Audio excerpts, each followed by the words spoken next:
നടപടിയുടെ അടിസ്ഥാനത്തിൽ കേരളത്തിൻ്റെതായ ഒരു സഹകരണ നിയമം കൊണ്ടുവരാനായി അന്നത്തെ നിയമസഭ തയ്യാറായി.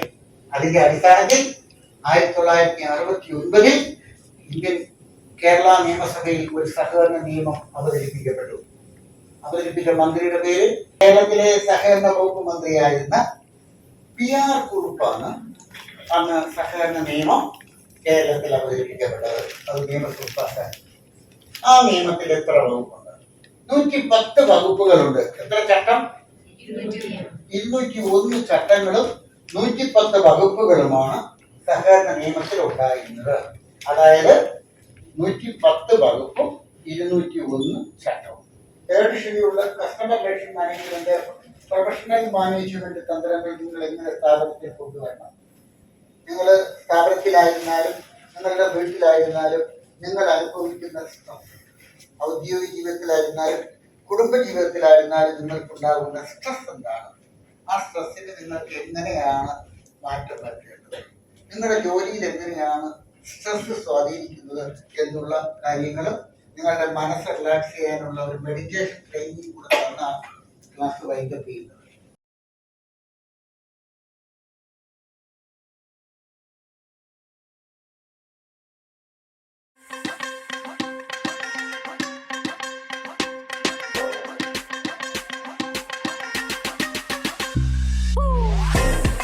ഈ വിഭവങ്ങളെ എങ്ങനെയൊക്കെ, എവിടെയൊക്കെ, എപ്പോഴൊക്കെ ഫലപ്രദമായി വിനിയോഗിക്കണമെന്ന് വളരെ കൃത്യമായും വ്യക്തമായും ഒരു പരിധിവരെ നമുക്ക് പറഞ്ഞു തന്നിട്ടുണ്ട്. ഇനി ഇത് ഇംപ്ലിമെന്റ് ചെയ്യുന്നത് എങ്ങനെ ആയിരിക്കും എന്നുള്ളതിനെ ആശ്രയിച്ചിരിക്കും ഇതിന്റെ റിസൾട്ട് എന്നുള്ളതാണ്. അതിന്റെ ഗ്യാരണ്ടി നമ്മൾ ഓരോരുത്തരുമാണ്. സ്ഥാപനത്തിൽ വരുമ്പോൾ നമ്മൾ എല്ലാവരും ഒറ്റ മനസ്സാണ്, ഒരു മെയ്യാണ്. സ്ത്രീ പുരുഷ ലിംഗഭേദം പോലും ഇല്ലാതെ ഒരുമിച്ച് പ്രവർത്തിച്ചാൽ ഈ പറയുന്നതിന് അപ്പുറത്തേക്ക് നമുക്ക് റിസൾട്ട് ഉണ്ടാക്കാൻ കഴിയുന്ന നല്ലൊരു സ്ഥാപനത്തിലാണ് നമ്മൾ വർക്ക് ചെയ്യുന്നത്. വലിയൊരു ചോക്കുമലയാണ്, വലിയ റിസൾട്ട് ഉണ്ടാക്കാൻ കഴിയും. അത് ഇന്നത്തെ ക്ലാസ് വലിയൊരു പ്രചോദനമാകും എന്നുള്ള കാര്യത്തിൽ സംശയമില്ല എന്നുള്ളതാണ് ഇതുമായി ബന്ധപ്പെട്ട്. 2 ദിവസമായി താമസിച്ച് നമുക്ക് വേണ്ടിയിട്ട്, നമ്മുടെ സ്ഥാപനത്തിന് വേണ്ടിയിട്ടും നമ്മുടെ സ്ഥാപനത്തിന് പുരോഗതിക്കാനും ഇത്രയധികം കാര്യങ്ങൾ പറഞ്ഞു തന്നതിൽ വളരെയധികം സന്തോഷമുണ്ട്. സർ ഇത്രയും ഞങ്ങൾക്ക് വേണ്ടി ചെലവഴിച്ച സമയം വേണ്ടി നന്ദി. പങ്കെടുക്കാൻ കഴിഞ്ഞതിൽ വളരെയധികം നന്ദിയുണ്ട്. പിന്നെ ബാങ്കിൻ്റെ വികസനത്തിന് ഞങ്ങൾക്ക് വളരെയധികം സാറിൻ്റെ ക്ലാസ് ഉപകാരപ്രദമായിരിക്കും. പിന്നെ 2012 ഞാൻ ജോയിൻ ചെയ്തത്. കുറച്ച് കാര്യങ്ങൾ അറിയാം, പക്ഷെ പൂർണ്ണമായും ഇപ്പോൾ സാറിൻ്റെ ക്ലാസ് കേട്ട് കഴിഞ്ഞപ്പോൾ നന്നായിട്ട് മനസ്സിലാക്കാൻ കഴിഞ്ഞു. അതിനനുസരിച്ച് ഞങ്ങൾ കൂട്ടായ്മയോടെ പ്രവർത്തിക്കും. നേരെ ഞങ്ങൾക്ക് വേണ്ടി 2 ദിവസം സാറ് ഞങ്ങൾക്ക് വേണ്ടി ചെലവഴിച്ചതിനും ക്ലാസ് വളരെ നന്നായി പറഞ്ഞതിനും നന്ദിയുണ്ട്. സഹകരണ നിയമത്തെ കുറിച്ചിട്ടും ബാങ്കിൻ്റെ വർക്കിനെ കുറിച്ചിട്ടെല്ലാം പറഞ്ഞു. അത് നിങ്ങൾക്കെല്ലാം വളരെ പ്രിസൈസ് ചെയ്തിട്ടാണ് പറഞ്ഞത്. കാരണം അധികം സമയമില്ലാത്തതുകൊണ്ട് വലിയൊരു വാസ്റ്റ് സബ്ജക്റ്റ് ആയതുകൊണ്ട് അദ്ദേഹം പറഞ്ഞതെല്ലാം നിങ്ങൾ ഉൾക്കൊണ്ടിട്ടുണ്ടാവുമെന്ന് വിചാരിക്കുന്നു. ഭാവിയിലെ നമ്മുടെ പ്രവർത്തനത്തിന് അതൊരു മുതൽക്കൂട്ടാവുമെന്ന് വിചാരിക്കുന്നു. ആർട്ട് ഓഫ് ലിവിങ്ങിൽ ഒരു പ്രാവശ്യം ഞാൻ പോയിരുന്നു. 8 പ്രാവശ്യം പോയത്. അന്ന് പോയിട്ട് ഇതേപോലെ എല്ലാം കഴിയുമ്പോൾ ഞാൻ ഊർക്കം വലിച്ചെന്ന് പറഞ്ഞിപ്പോയി. അദ്ദേഹം അതിന് തട്ടി വിളിച്ചില്ല. അത്രയും ഉറക്കമായിരുന്നു. ഇന്നത്തെ ഈ ക്ലാസ് നമ്മൾക്കെല്ലാം ഒരു മാറ്റം അത്യാവശ്യമാണ്. ഒരു വ്യക്തിയായാലും വേണ്ടില്ല, ഒരു സ്ഥാപനമായാലും വേണ്ടില്ല, മാറ്റം അനിവാര്യമാണ്. അത് നമ്മളുടെ മനോഭാവത്തെ മാറ്റും. ഈ മനോഭാവം നടപടിയായിട്ട് വരുമ്പോൾ അത് കുറച്ചുകൂടി നമ്മൾക്ക് മെച്ചപ്പെടുത്താം.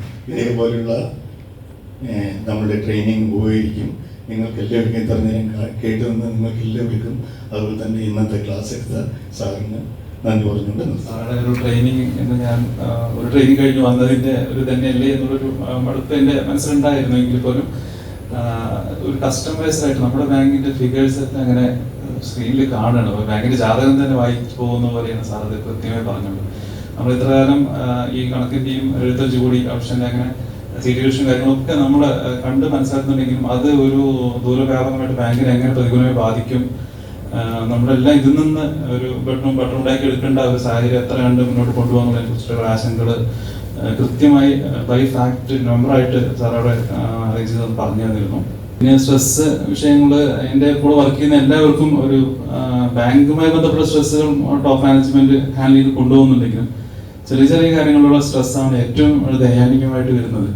അപ്പോൾ അത് അവരൊരു പേഴ്സണലായിട്ട് മനസ്സിലാക്കി എടുക്കാനും സാറ് പറഞ്ഞ മെത്തേഡിലൂടെ ഫോളോ ചെയ്തിട്ട് അത് ഓവർകം ചെയ്ത് ബാങ്കിൻ്റെ നല്ല കാര്യങ്ങൾക്ക് വേണ്ടി ഉപകരിക്കപ്പെടട്ടെ എന്നുകൂടെ ആശംസിക്കുന്നു.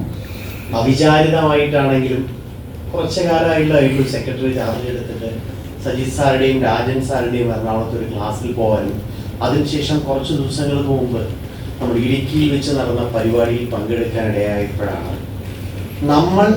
നമ്മളെ വിലയിരുത്തുന്നതല്ല, നമ്മളെ മറ്റൊരാൾ വിലയിരുത്തുമ്പോഴാണ് നമ്മുടെ കുറ്റങ്ങളും കുറവുകളും ചൂണ്ടിക്കാണിക്കപ്പെടുമ്പോഴാണ് അതിനൊരു പൂർണ്ണത വരുന്നത് എന്നും നമ്മുടെ തെറ്റുകൾ തിരിച്ചറിയാനും നമുക്ക് പുതിയ പാതകൾ സാധിക്കുന്നത് എന്നും അതിവിടെ അനിവാര്യമാണ് നമ്മുടെ സ്ഥാപനത്തിലെന്നും ഞാനത് ഉറച്ചൊരു തീരുമാനമെടുക്കുന്നത് അനുവാദമാകുന്നു.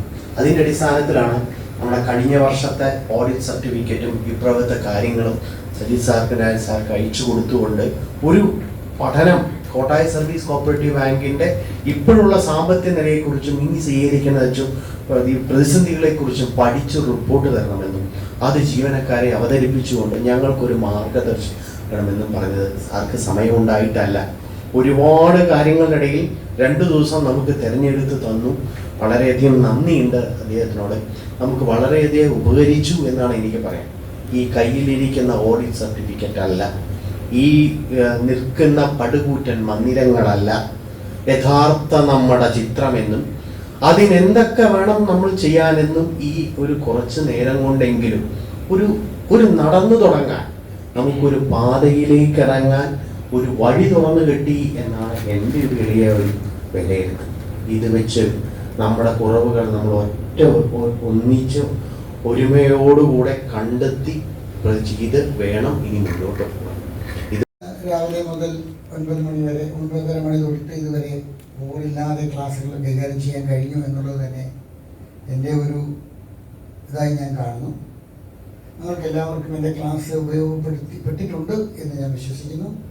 ഞാൻ ഇതിൻ്റെ അടുത്ത സ്റ്റെപ്പ് ഫെബ്രുവരി മാസം ഒരു ഡേറ്റ് ഞാൻ വഴി കൊടുക്കുകയാണ്. റിവ്യൂ എന്ന് പറഞ്ഞാൽ നിങ്ങൾ ഈ 5 ജീവനക്കാർ ചേർന്ന് ഉണ്ടാക്കുന്ന ഒരു പ്രവർത്തനം, അതിൻ്റെ വേഗം എനിക്കത് കിട്ടാൻ ആവശ്യമുണ്ട്. ഞാനത് വരും. നിങ്ങൾക്ക് ഈ മീറ്റിങ്ങിൽ നിങ്ങൾക്ക് ഞാൻ വേണമെന്നുണ്ടെങ്കിൽ ഞാൻ ഓൺലൈനിൽ വേണ്ട കാര്യങ്ങൾ നിങ്ങൾ തന്നെ ചെയ്താൽ മതി. ഞാൻ ഓരോരുത്തരുടെ ഡ്യൂട്ടി ഞാൻ പറഞ്ഞു തന്നിട്ടുണ്ട്. അത് ഞാൻ കത്തിൽ എഴുതിയിട്ടുമുണ്ട്. അത് നിങ്ങൾ നിർബന്ധമായി പാലിക്കപ്പെടണം. ബ്രാഞ്ച് മാനേജർമാർ മറ്റു ജീവനക്കാരെ കൺസോളിഡേറ്റ് ചെയ്ത് കൊണ്ടുപോകണം. ഇന്ത്യൻ ഓഡിറ്റർ എല്ലാ കാര്യങ്ങളും ഈ സ്ഥാപനം ഒരു പൈസ ചോരാതെ നോക്കേണ്ടതാണ് ഇന്ത്യയുടെ ഓഡിറ്ററാണ്. സെക്രട്ടറി ഇതെല്ലാം കൺസോളിഡേറ്റ് ചെയ്യണം. ഭരണസമിതിയുടെ എല്ലാ പിന്തുണയും നിങ്ങൾക്കുണ്ടാകും. കേട്ടേർന്നതിന് ഉണർവ് കോപ്പറേറ്റീവ് കൺസൾട്ടൻസിയുടെയും എൻ്റെയും ICM കൺട്രോളിൻ്റെയും പേരിലുള്ള നന്ദി അറിയിക്കുക.